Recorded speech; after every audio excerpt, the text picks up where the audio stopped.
আসসালামু আলাইকুম। আশা করছি সবাই ভালো আছেন। আলহামদুলিল্লাহ আমি অনেক ভালো আছি। আজকে আলোচনা করব যৌতুক মামলায় আপনি কিভাবে জামিন নিবেন।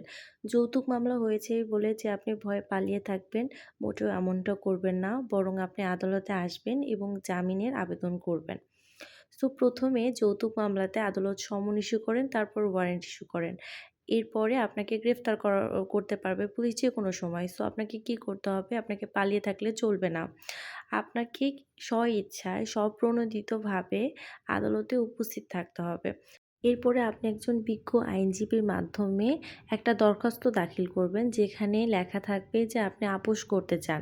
সো আপনি যখন আপোস করতে চাইবেন, তখন কিন্তু আদালত আপনার জামিনটা মঞ্জুর করবে। সো আপনার এগেইনস্ট এ যদি ওয়ারেন্ট ইস্যু হয়ে যায়, তাহলে ভয় পাওয়ার কোনো কারণ নেই। আপনি আদালতে উপস্থিত হবেন এবং জামিনের জন্য আবেদন করবেন। আদালতে আপনার যিনি ওয়াইফ রয়েছেন, তিনি বেসিক্যালি ২ টা বিষয় চাইতে পারে। প্রথমত, তিনি বলতে পারেন যে আমি বিবাহ বিচ্ছেদ চাই এবং সাথে কাবিনের টাকা তাকে দিয়ে দিতে হবে। দ্বিতীয়ত বলতে পারে যে আমি সংসার করতে চাই।